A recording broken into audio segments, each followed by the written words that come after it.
This is really a very special treat for me. Not only is it in my hometown, but Family Place Libraries is a movement that I am very, very excited about. And it's wonderful to hear about the growth, both in terms of spreading out across the country and in terms of the depth of programming and the wonderful responses that you've been getting. Family Place Libraries provide support to the families and caregivers of young children at a time in children's lives when such support is likely to be especially valuable. And in most communities, because of the underfunding of programs for children, especially before they're 3 or 4 years old, especially needed. Before I start my talk, I'd like you to take a moment to look in your handout packets. Just want you to see what I've given you. And you'll also all be getting a book, though not all the same book. First, on the right-hand side of the packet, first there's a printout of the PowerPoint slides, which you can use to follow along or to take notes or remember. But then there's another stapled handout, which includes first some key messages for families and caregivers that are taken from my website, wealthofwords.com. Then I've given you a chapter from Building Literacy with Love, which is a guide for teachers and caregivers of parents birth through 5, which I wrote with my mother, Dr. Marilyn Siegel. This chapter focuses on using books with children, so I thought it would be particularly helpful. And then finally, I've included some poems and annotations from Poems to Learn to Read By, which I also wrote with my mother. And Poems to Learn to Read By conveys the messages of building literacy with love, but in a more playful, parent-friendly way.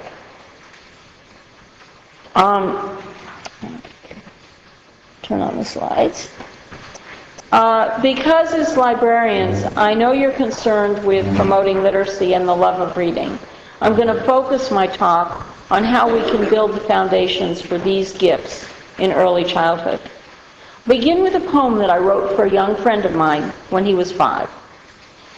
"Teach me to read," said Justin, when I asked what he'd like us to do. "I need to be cool and important, so make me a reader like you." "Teach me to read," says Justin, "so I can be grown up and smart. If you say that you will, I will try to sit still and learn all my letters by heart." "When I can read," says Justin, "everything's going to be great. I will sit at the table and read every label before I put food on my plate. I will get a big book from the library and learn something no one else knew. Then all of the guys will hail Justin the Wise, because they'll be so amazed that it's true." Justin was really like this.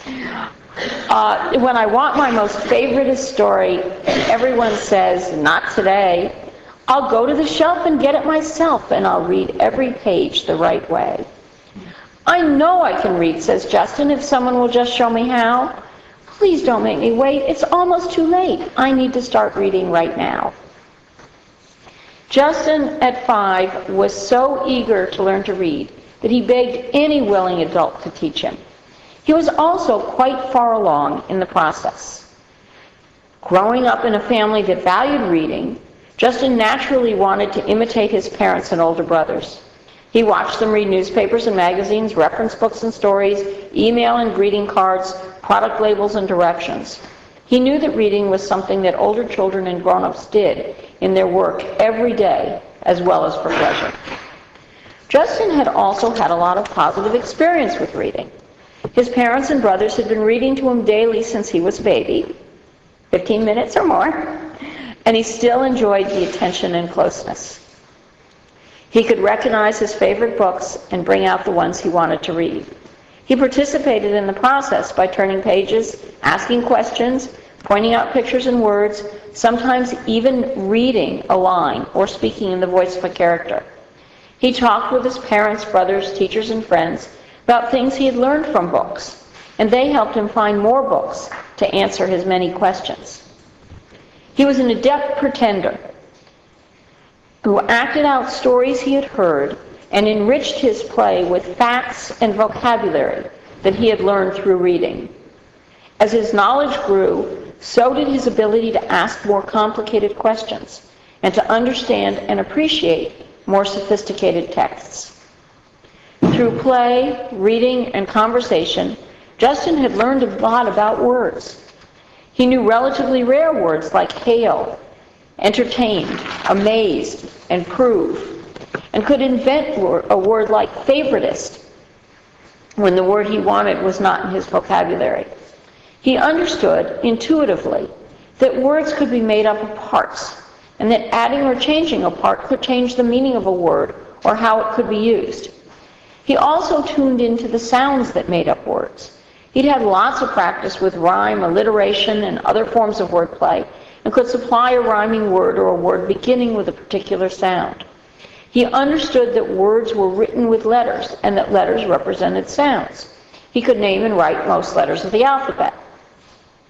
Justin was well prepared for reading, and it didn't take him long to master it. With a few months of targeted instruction and practice, he was reading independently, enjoying new stories and savoring old favorites, checking labels, finding intriguing facts. He had learned to love and value reading and could now, on his own, read to learn. Learning to read begins in infancy and continues throughout childhood and beyond. If we want to ensure that all children succeed, we know we have to start early. It starts with secure relationships, the bottom box, involving back and forth communication that help the child to read the human and natural world and to make sense of auditory and visual input. Babies learn and grow in relationship, in connection with an adult who is interacting with them and responding to their cues, reading them as they learn to read others. This provides the basis for the toddler's development of oral language, a rich vocabulary, and various forms of pretend play and storytelling, next step, which fuel the development of phonemic awareness and concepts of print as they continue to grow through the preschool years. If these foundations are solid as children approach kindergarten, then that small step, the alphabet and decoding skills that Justin wanted help with, is in most cases easily mastered and readily leads to independent, fluent reading. Each step on the way to becoming a reader is important and requires good support. But we've built our education system backwards, from the top down, instead of from the bottom up. The place where we're failing the most and where we have the most opportunity to make a difference is during what I call prime time for language learning, and that's why that second step is in color. When children are between 1 and 4 years old and coming to family place libraries.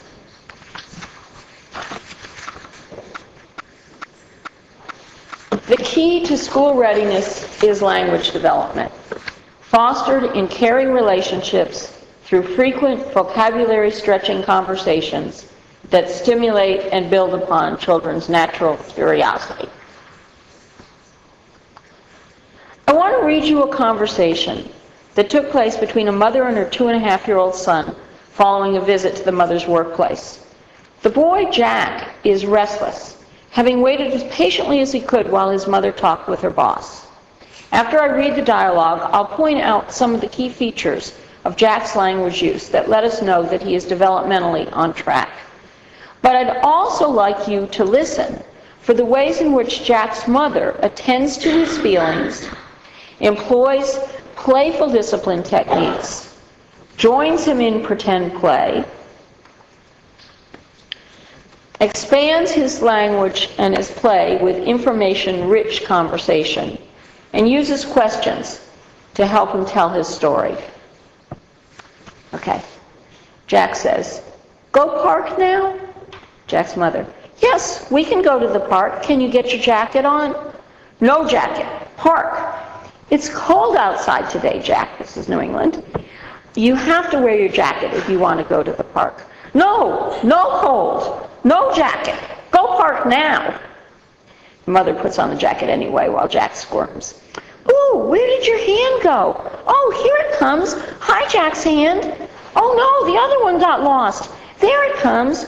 Okay, you do the zipper, then we can do to the park. So Jack pulls up the zipper, looks at his mother for affirmation. Good job, Jack. You're getting good at zipping up your jacket. On the way to the park, Jack's mother sings the train song that Jack learned at childcare. Jack shouts out his favorite line.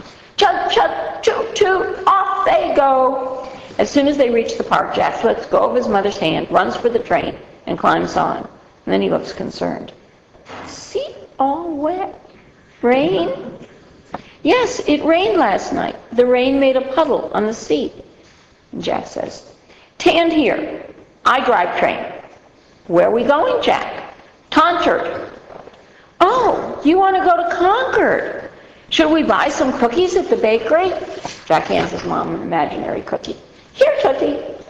"Thank you, Jack. This is a delicious chocolate chip cookie." Jack drives the train again. "Choo-choo, goo-goo, I drive train." "Jack, what kind of engine does this train have?" Jack, "Steam engine. See Moke-Dack?" "Does it have a tender?" Jack points to a small platform behind the engine. "Here, tender." Now, if you don't know what a tender is, maybe you do because you're librarians, but I didn't. I learned this word from Jack. It's a little car that goes behind the engine and carries the coal and water. Mother asks, "Do we need some more coal for the fire?" Jack jumps off the train, starts to pull up pieces of grass, throws them in the fire. "I get toll, need a lot of toll for fire." "That will make a hot fire." Jack keeps throwing it on. "Fire hot." And he gets on the train. "Train go fast." "I drive fast." "Go Boston." Mother, "We're going to Boston. Should we stop at the zoo?" Jack, "See giraffe." "Okay, here we are at the zoo. Let's go see the giraffe." Jack, "No, you stay on train. Go to Concord." Jack's large vocabulary is above average for his age, though not unusually so. Neither is it unusual for children as young as Jack to have a favorite book or a compelling interest, and therefore to know specialized words like steam engine, coal, and tender. Jack's range of language use is also age-appropriate. He uses language to point out interesting things, to express emotions like anger, impatience, and concern, to get others to do what he wants them to ask questions, to recall past experiences, to accompany his private play, and to play out an imaginary story. He plays with language, and he uses language to play with others. Jack is a good pretender, and he is particularly good at roping in adults and holding their attention. He gets a lot of practice. For Jack, language is a path to learning. Every day he learns new words, new distinctions, and new information. By the time he's 3, he'll be speaking in complete sentences and peppering the adults in his life with questions. He'll be asking why the things he sees work or happen the way they do, what people are doing and why they are doing it that way, and when an anticipated event will happen, probably lots of times. He'll be telling stories of past experiences, playing out real and pretend scenarios with his friends, long before he gets to kindergarten. He will know the names of numerous animals, vehicles, tools, foods, places, and people, and important facts about each. When he masters reading, we can expect Jack's learning pace to pick up even more. Now I'd like you to meet another child, who I'll call Jill. Jill, at 3, is a healthy, well-behaved little girl with no as yet identified disabilities or delays. But her language development is of concern. Listen as she talks with her mother's coworker, a woman named Linda, who she knows quite well from weekly visits to the office, where her mother regularly puts in required overtime. Linda, "Jill, would you like to help me water the plants?" Jill, "Water the plants?" Linda, "Yes, the plants are thirsty. I need to get them a drink of water. Do you want to come with me?" Jill looks to her mother for guidance. The mother says, "Go with Linda, Jill. You can help her." Jill says, "Help Linda." Linda says, "Good, come with me." Linda hands her a cup. "Here, would you like to carry the cup?" Jill takes the cup. It says cup. Linda, okay, here we are at the sink. I'll turn on the water. You fill up the cup, okay? Okay. But she doesn't move. She's still holding the cup. Put the cup under the faucet. Under the faucet. Here, like this, okay? I turn on the water, fill up the cup. That's enough. Now we'll take it to the plants. So they go over to the plants. Linda says, okay, now let's give the plants a drink. And Jill holds the cup. Give plants drink. Linda, here. Pour it in like this. Should we get some more? Jill, more. Now, you can see that Jill's speech is clearer than Jack's, but her language is impoverished. She typically repeats words she hears, but she rarely initiates conversation. She doesn't introduce new ideas, ask questions, point out details. Neither does she use language to push other people around.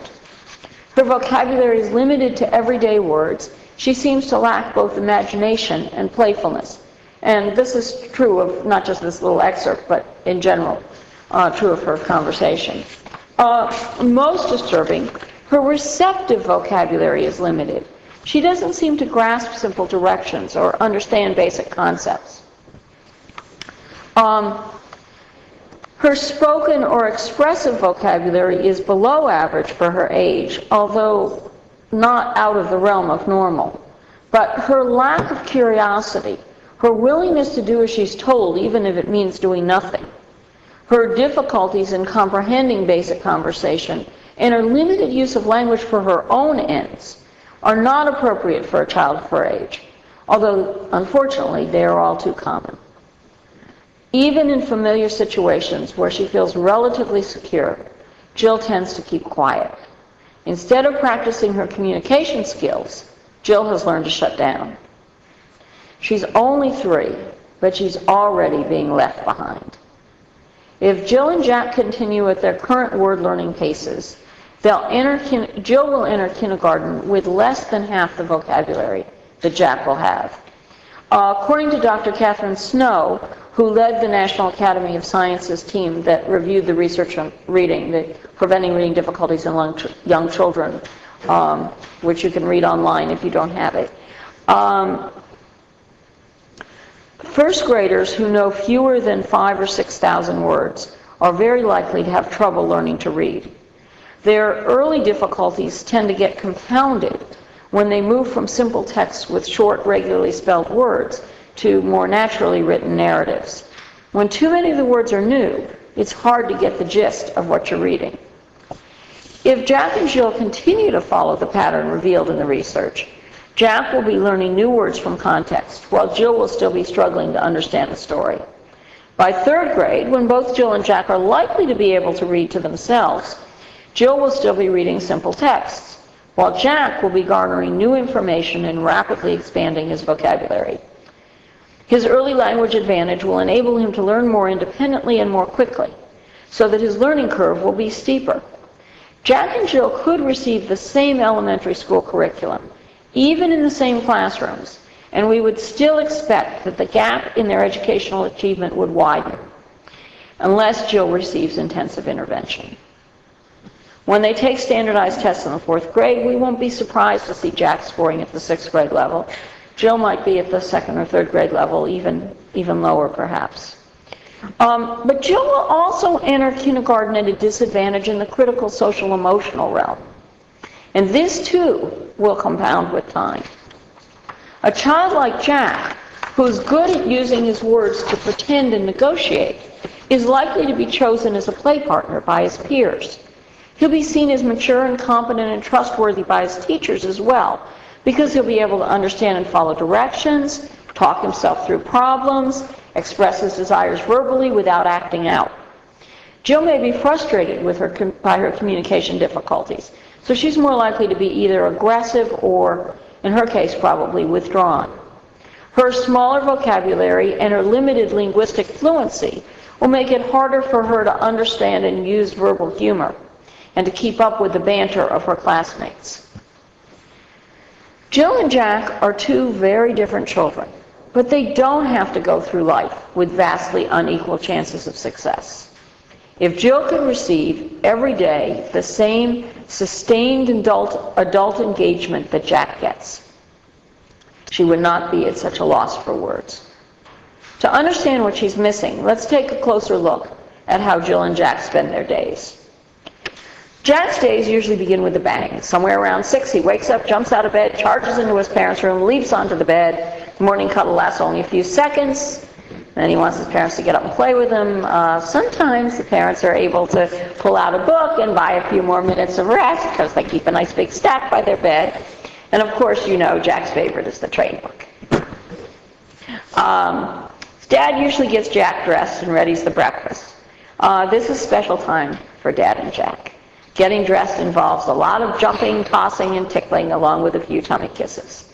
It's also full of opportunities to learn and practice language. Dad lets Jack decide whether he wants to wear his jeans or his overalls, the red shirt or the one with the train on it. Jack follows his father's directions, helping to put his hands in his sleeves or pull up his socks, put his feet in his shoes. With both parents working long hours, Jill's family finds it difficult to take time for such intense involvement. Mornings tend to be hectic.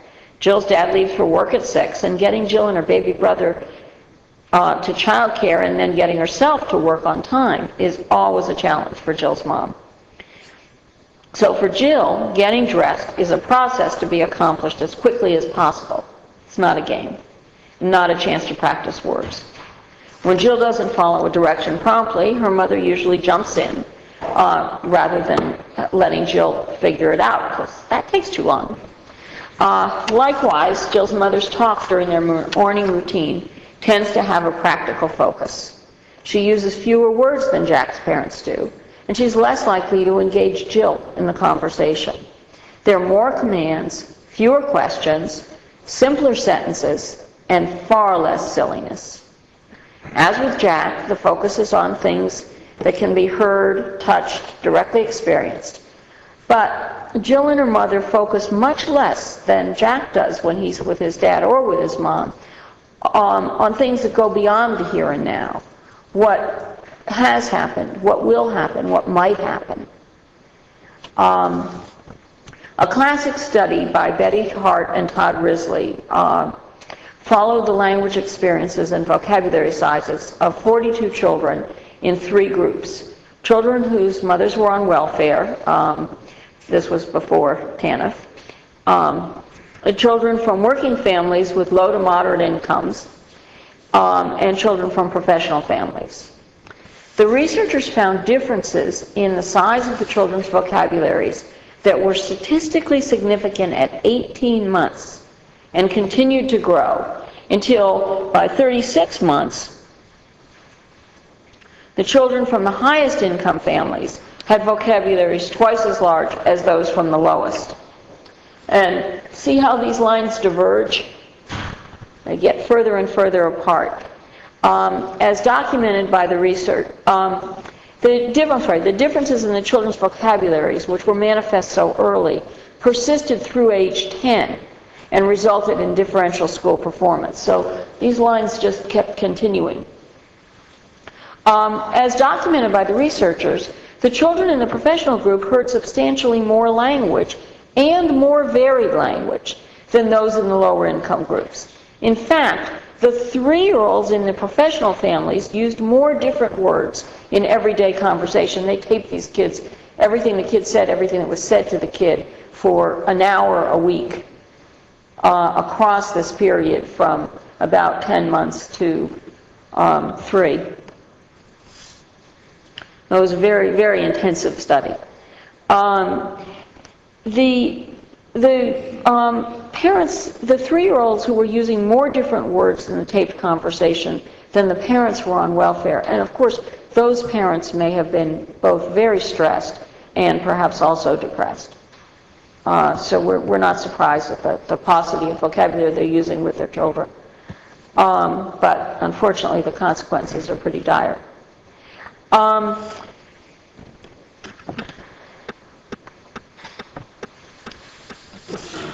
Here are some of the differences. The professional parents, but also those with lower incomes and educational levels whose children nevertheless developed large vocabularies, shared more information, asked more questions, issued relatively fewer commands, They may have issued as many commands, but there was a lot more non-command language. Were generally more responsive to children's communications. They seized teachable moments to introduce their children to new concepts and ideas, but this wasn't the only piece of what they were doing. They also used many relatively rare or unusual words as part of their everyday conversations.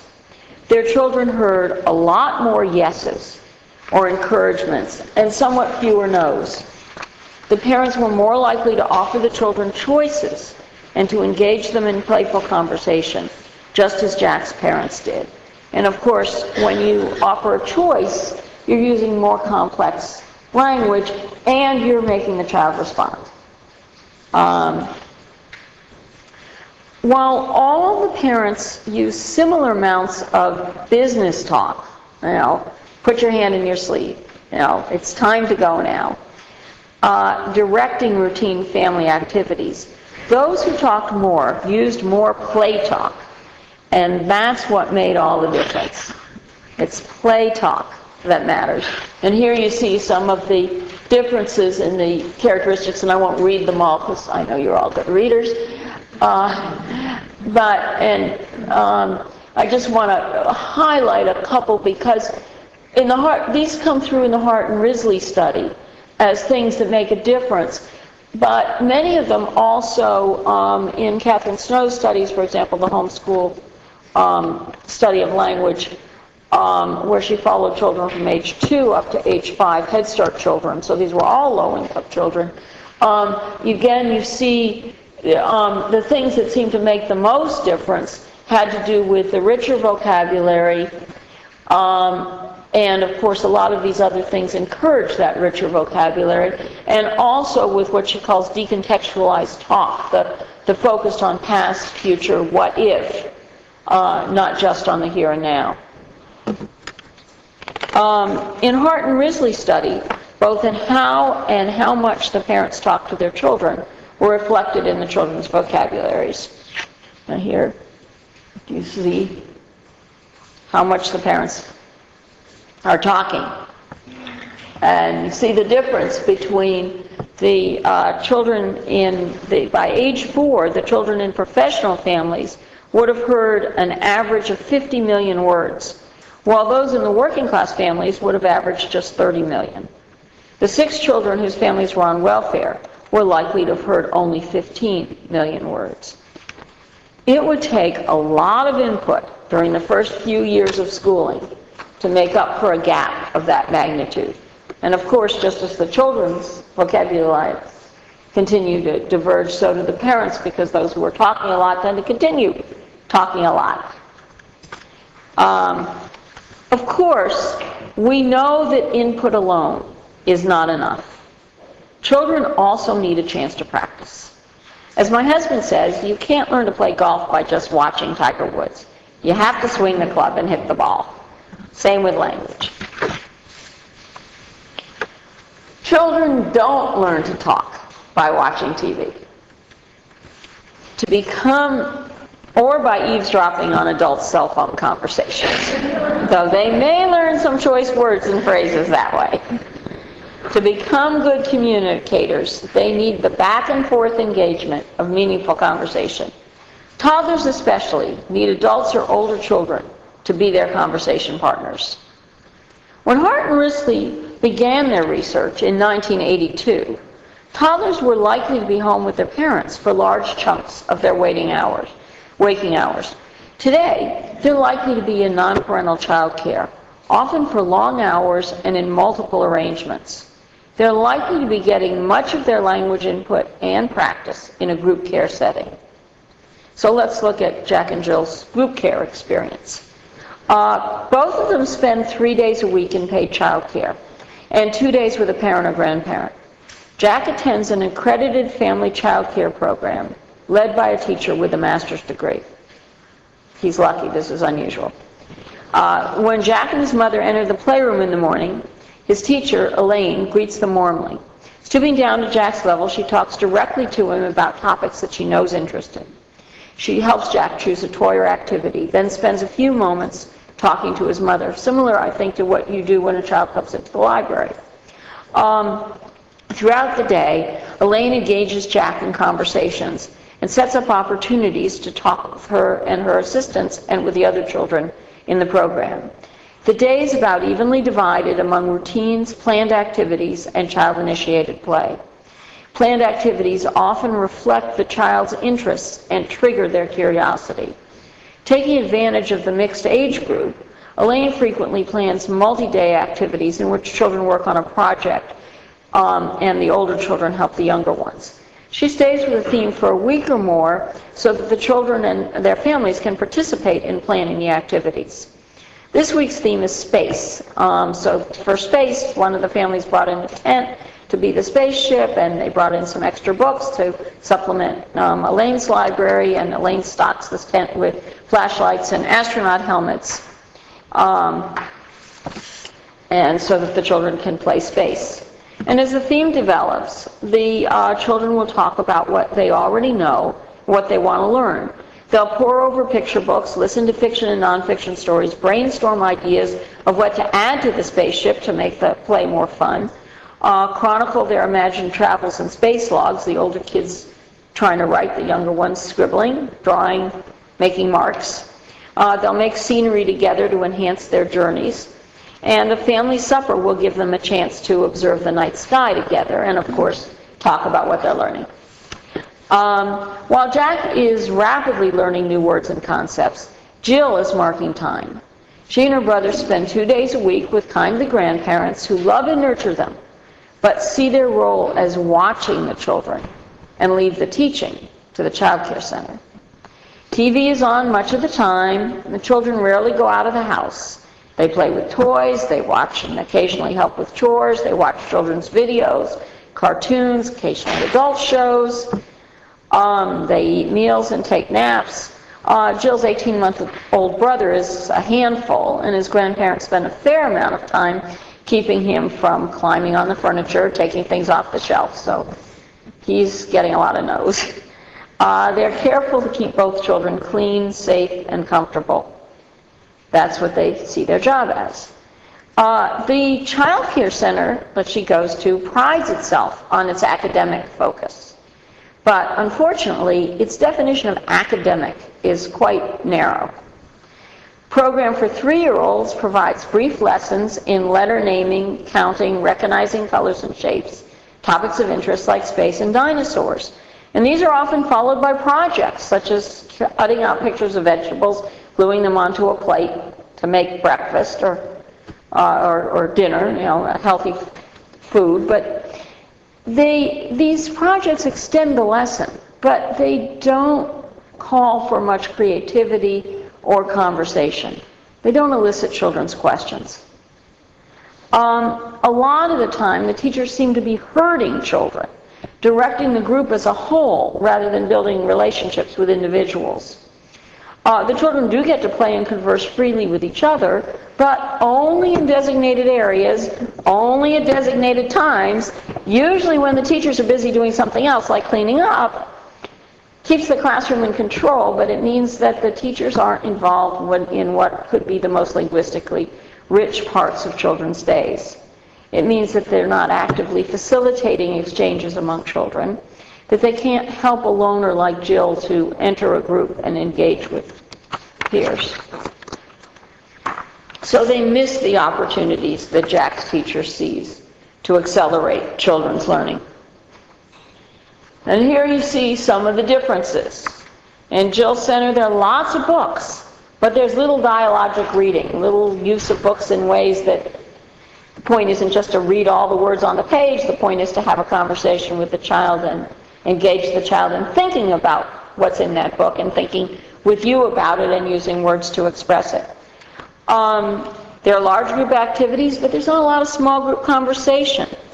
There are interest centers, as you might set up in any kind of early childhood environment, but reading and writing aren't part of those interest centers in a way that makes sense to the child. The labels there may be labels, but they're not personally meaningful labels. They don't convey information. They're not words that the child has said and wants to have put on a label. They're pretend play materials, but the adults don't play with them. There's lots of music. In fact, they play it all the time and use it to direct and herd the children. But because the music is being played on a record player or on a tape player and not shared with the children in ways that where the children are innovating on the music, where they're singing it themselves, where they're singing it together, you don't get the wordplay. The kids aren't tuning into that. Lots of quizzing, but very little genuine questioning. So that there's teaching of simple concepts, but there's not the opportunity for extended exploration and information sharing. So you can see that a little bit of knowledge, which is what the people at Jill Center have, can be problematic. And one of the things, as I know that most of you are literacy experts, and one of the things that you can do is to help caregivers and teachers to extend their knowledge, not only by bringing them into the family place libraries and giving them opportunities to try out some of the techniques you use and see the techniques you use, but also going out to them and to their professional development events and to their sites and showing how you read a book with children and get them all excited about what's in the book and have those rich conversations. Jill may hear a lot of language, and I know a lot of you are doing that. Jill may hear a lot of language in the course of her day, but she has few opportunities for real communication. She's obviously gotten enough practice to learn to talk, but not enough to develop confidence or proficiency. Her learning is slow because she rarely participates in activities or conversation that engage her curiosity and stretch her knowledge. Now, Jack and Jill just happen to be two white middle-income children who live in eastern Massachusetts. But statistically, if we look at who enters school primed to succeed and who comes in already left behind, Jack could be one of the fewer than 5% of very low-income children in this country who have been given the advantage of early Head Start, and whose parents will continue to support his learning and advocate for his needs as he moves into Head Start or into a public pre-K program, hopefully of high quality. He might be one of the nearly 50% of young children in Missouri whose families take advantage of parents as teachers, and who by age 3 show significantly advanced language and social development when compared with children who don't participate. The study of 1,500 children entering kindergarten in 1999 found that poor children who got parents as teacher services, along with any preschool experience, scored above average on all of the school entry tests. Jack might be a graduate of the Parent-Child Home Program, which I know many of you are very familiar with. It provides poor and non-English speaking families with 2 years of bi-weekly play and learning home visits when their children are learning language. So it's prime time for language learning. And their graduates enter school on par with more privileged peers, maintain average or above average reading and math scores in elementary school, graduate high school at the same rate as middle-class children. Jack could be a child reaping the benefits of bilingualism, learning 2 languages simultaneously with strong support in both. Studies show that learning a second language increases children's verbal and nonverbal IQs, nonverbal too, and their ability to think flexibly. And of course, Jack could be a child who, along with the key adults in his life, spends a lot of time at a family place library. While he's having fun listening to stories and engaging in language building play, his parents and caregivers are learning how to support his development, and they're connecting with other families and with a range of community resources. When we invest adequate public funds, we get a lot of Jacks. Now, Jill is one of the approximately 1/3 of children in our country who will not be school ready when she enters kindergarten. She could be a child with an undiagnosed hearing problem, a developmental delay, or a chronic illness. She could be a child of recently arrived immigrants who don't speak to her in their native language out of the misunderstanding that it will interfere with her learning of English.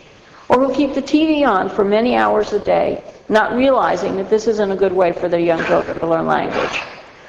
She could be the child of a depressed or isolated or highly stressed mom, a child traumatized by domestic or community violence, the absence of one or both of her parents called up for military service, or displacement by a hurricane.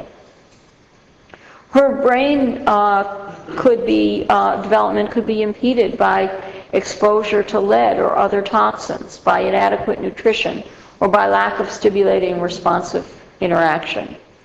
Or Jill could be one of the 61% of American children between 1 and 3 years old for whom researchers at the National Institute of Child Health and Human Development, NICHD, estimated that positive caregiving was somewhat or very uncharacteristic. Look at that slide, it's scary. Let me underline that last statistic.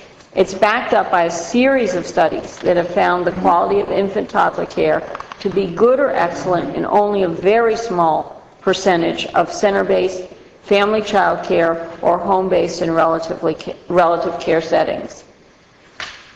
Positive caregiving is estimated to be somewhat or very characteristic for fewer than 40% of American children between 1 and 3 years old. During their prime time for language learning, most American children are receiving care that is not good enough to support robust language learning. When we underinvest in our young children, we get a lot of Jills. As a nation, we are significantly underinvesting in our youngest children. Last month, Congress adopted a budget that significantly cut funds for virtually every program designed to support young children and their families. This was the 2006 budget. They eliminated the two-generation Even Start literacy program that I know many of you are familiar with no replacement. The budget passed the Senate on a tie-breaking vote by Dick Cheney. It carried the House by only 2 votes. We need to get our young parents registered to vote and provide them with the information they need to vote in their children's interest and to continue to be effective advocates. Here's what our public investments look like at the state level. Now this slide shows, the top line shows brain growth cumulatively. And you can see it goes up very rapidly up to age 3 and continues, but at a slower pace. Bottom line shows investments, state investments in children. And you can see they pick up very, very slowly. And then all of a sudden when the child enters school, they go up very fast. And if it continues, they actually taper off a little bit at college age, but in fact still continue at a much higher rate than what we're investing in very young children. These data are from Iowa, and they're pretty typical. You can see that we're investing even less in our infants and toddlers than we are in our preschoolers. We're still investing quite a bit more in our college-age youth than we are in our young children. Jack and Jill might both be children in your catchment area.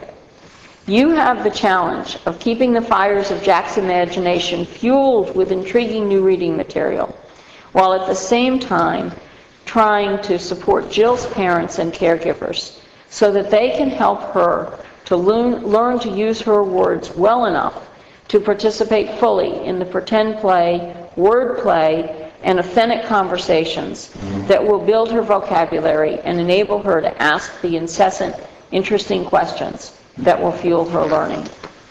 So, how can we ensure that our toddlers and our 3-year-olds get those content-rich, cognitively challenging language-building experiences that they need, so our 4 and 5 and 6-year-olds and later don't have to catch up?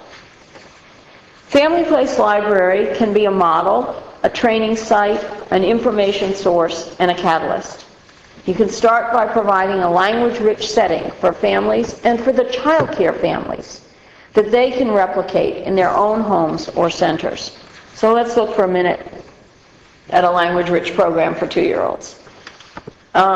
Here you see the child being read a story individually, clearly engaged in the story, and clearly engaged with a very tender, very supportive caregiver with whom he has a very good relationship. Here you see children discovering together what they can do with the soap bubbles. They've got something very interesting to talk about. These two kids are helping each other, and even though that boy with his pacifier in his mouth is probably not doing much talking at the moment, his friend may be giving him directions, and clearly, again, they've got a good relationship and opportunities to converse, and his friend probably asked for help. A good skill for children to learn. And here you see the absolute delight on the teacher's face and the rapt attention of the children as they experiment with making a volcano. So, basic ingredients: warm relationships, interesting things to talk about, interested people to talk with. Books are familiar friends. They're springboards for conversation. And here you can see this actually comes from this slide from Jack's child care program, and you can see the children. Well, you might not be able to see so clearly because with the lights on, but the children are reading a book about houses as they play in the dollhouse corner. The teachers obviously responded to their interest and chosen an appropriate book for them. But in the background, they've also brought in their homes, their pictures of their houses and their families. So all of this is integrated in talking about the differences in the kinds of houses people live in and how people live in, something that they can play out with their toys. Books and planned activities prompt investigation, and I bet you can guess what this book is. Yeah, Three Little Pigs, Phil Straw, heavy, hard bricks, sticks, interesting things to try to build with. They prompt extended projects, and here the children are building their own house, and they're measuring, and they're talking about what colors it should be, and how it should look, and what they need to do next to build it, and pretend play. And of course, this is a good wolf knocking at the door, so that Three Little Pigs will let her in. Print is a meaningful part of the environment. This is again from Jack Center, and you can see this little girl is cooking in a kitchen. And the teacher has done what people often traditionally do. She's labeled it as a kitchen so that the older children can learn the word kitchen. But in fact, what's most important to this little girl is that she has the Annie's macaroni box from home, and that's her favorite kind of pasta. And that's what she likes to make. And so the print has meaning for her. It's not just a label. There are lots of opportunities to read, not just to read books, but also to read, here's this envelope that they're using when they're pretending to be letter carriers. Again, print a meaningful part of the environment in all sorts of different ways. And write, and here you can see even the infants and toddlers are going to help mail their letters.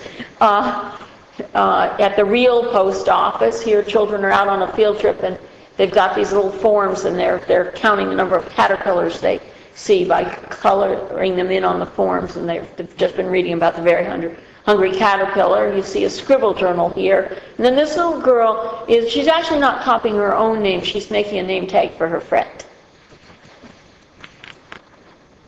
And, one of the things that Catherine Snow studies, having a writing center where children could begin to experiment with writing, was also one of the things that correlated with later success. At Family Place libraries, I left out the most important thing. Partnerships with parents. This is probably the most important part of the formula. These partnerships support the home language. You bring in the family stories and funds of knowledge, the things that they're interested in, get shared with the children in a group context and elaborated and continued by the teachers, so that you understand. Teachers have a good relationship with the parents, so they understand what the children are talking about even when the children aren't very good at talking just yet. You take the opportunity to share with parents the key messages about the importance of play talk, and explain the research so that they know what you know, just as you know what they know. Encouraging parent-child language and literacy activities, and building a community that celebrates literacy.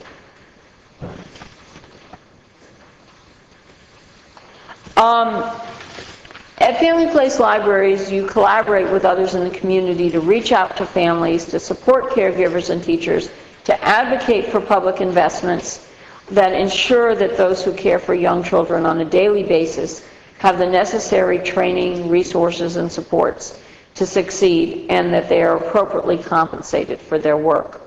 And we in the early childhood field are all very grateful. Here's what we're doing in Cambridge, Massachusetts, which is my hometown. We don't have a Family Place library yet, but I hope we will when we get our new library built, which it's about halfway through. It's getting there. But what we do have is a talk campaign that involves our libraries, our early education care providers, our pediatricians, home visitors, resource and referral and adult education programs, parents, police, and public officials. And I brought a little bit of our stuff so you can see. We have these welcome baby bags that you get, that people get in the hospital when their baby is born, and one of the things, they include a book. They also include a little coupon that if you take it to a library and get your library card, you get another book. They also include a list of resources in the community for young families, and some information that would be immediately helpful. We also have stuff. We have little washcloths that say, "Let's talk." This one happens to be in Portuguese. We have them in different languages. We have bibs and sippy cups and other such things. We even have T-shirts with our 5 essential messages for family literacy. But most important, what we have are literacy ambassadors. And these are people who one of them is a police officer, others have been recruited from our ESOL classes. And these are people who go out in their own home communities, in their own cultures, in their own linguistic groups, and talk to families about play talk, talk to them about reading, talk to them about storytelling, talk to them about how they can support their children's learning. And our messages are pretty simple. Here you see them again in English and in Portuguese. It's the back and forth conversations with coos and babbles with babies, and then with words about what you're doing, about what's happened, and about what will happen, about what you see, feel, hear, and taste, and about what you're thinking and wondering about childhood memories. Parents can use books and make up the story, or they can make their own books. They can tell their own stories, and that's what we encourage in your home language, so that every child will begin school with a wealth of words.